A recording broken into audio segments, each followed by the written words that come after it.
तब्बल 6 वर्ष बंद असलेलं महापौर कार्यालय आज पुन्हा नागरिकांच्या गर्दीनं गजबजून गेलं। नूतन महापौर रूपाराणी निकम आणि उपमहापौर अक्षय जरग यांनी महायुती नेत्यांच्या उपस्थितीत आज कार्यालयीन प्रवेश करून कामकाजाला प्रारंभ केला। महापालिकेचा कारभार पारदर्शीपणे करणार असून शासन निधी तसंच विविध कंपन्यांचा CSR फंड आणि लोकसहभागातून शहराचा विकास करण्याचा मनोदय असल्याचं महापौर रूपाराणी निकम यांनी सांगितलं। महापालिकेतील भ्रष्टाचार रोखण्यासाठी आणि शिस्त राखण्यासाठी कठोर पावलं उचलली जातील अशी ग्वाही महापौरांनी दिली। कोल्हापूर महानगरपालिकेच्या निवडणुकीत महायुती सत्तेवर आली असून महापौरपदी रूपाराणी निकम आणि उपमहापौरपदी अक्षय जरग यांची 6 फेब्रुवारी रोजी निवड झाली। आज महापौर आणि उपमहापौरांचा कार्यालयीन प्रवेश होता।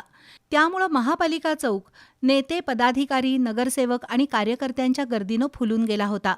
महापालिकेच्या दारात भव्य रांगोळी घालून फुलांच्या पायघड्या घातल्या होत्या। वाद्यांच्या गजरात नगरसेवक आणि नेत्यांचं जल्लोषात स्वागत करण्यात आलं। राज्याचे उच्च आणि तंत्रशिक्षण मंत्री चंद्रकांतदादा पाटील, खासदार धनंजय महाडिक, आमदार विनय कोरे, भाजपचे सचिव महेश जाधव, प्राध्यापक जयंत पाटील, गटनेते Muralidhar Jadhav, youth icon Krishnaraj Mahadik, channel बीचे व्यवस्थापकीय संचालक पृथ्वीराज महाडिक, शारंगधर देशमुख यांच्यासह महायुतीच्या नगरसेवकांची यावेळी उपस्थिती होती। मान्यवरांच्या हस्ते श्रीफळ वाढवून आणि फीत कापून महापौर कार्यालयाचं उद्घाटन झालं। त्यानंतर नामदार चंद्रकांतदादा पाटील, खासदार धनंजय महाडिक, आमदार विनय कोरे यांनी महापौरांचं अभिनंदन करून पुढील कारकिर्दीला शुभेच्छा दिल्या। कोल्हापूर शहराच्या विकासासाठी केंद्र आणि राज्य शासनाकडून मोठ्या प्रमाणात निधी उपलब्ध केला जाईल अशी ग्वाही नामदार चंद्रकांतदादा पाटील यांनी दिली।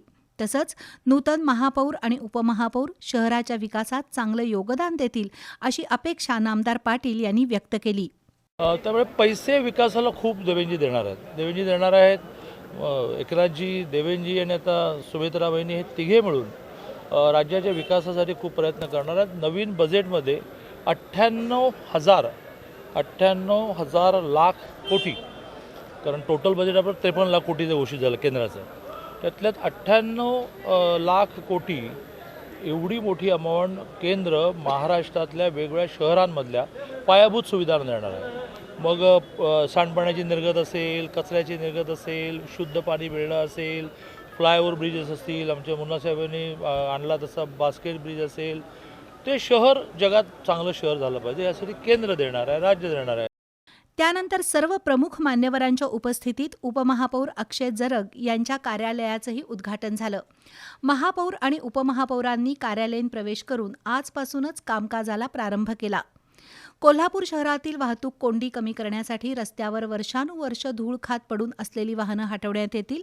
अतिक्रमण मोहीम राबवून रस्ते खुले केले जातील असं महापौर रूपाराणी निकम यांनी सांगितलं।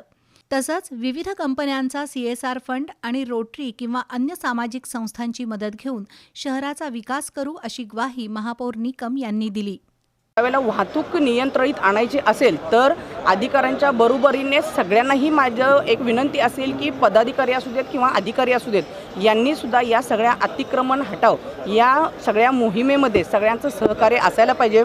बऱ्याचदा असं पाहिलं गेलं, एक अनुभवाची शिदोरी माझ्या पाठीशी आहे की पदाधिकाऱ्यांचा सुद्धा त्रास जेव्हा अतिक्रमण हटवतो त्यावेळेला अधिकाऱ्यांना होतो, परंतु या अनुषंगाने अतिशय पारदर्शक महापौर म्हणून माझं कामकाज असेल, ज्याच्यामध्ये जिथे काही चुकलेलं आहे, जिथे काही इल्लीगल गोष्टी आहेत तिथे कोणालाच माफी नाही आणि फक्त केवळ आणि केवळ कोल्हापूर शहराची शिस्त याकडे पाहिलं जाईल। तर आज कोल्हापूर महानगरपालिकेची आर्थिक जी घडी आहे ती विस्कटलेली आहे आणि म्हणून काही CSR मधून काही अशा रोटरीज क्लब असू देत किंवा अशा काही क्लब्स यांच्या अनुषंगाने त्यांची मदत घेऊन आपण चांगल्या पद्धतीनं कोल्हापूर शहराचा विकास करण्याचा माझा मानस आहे।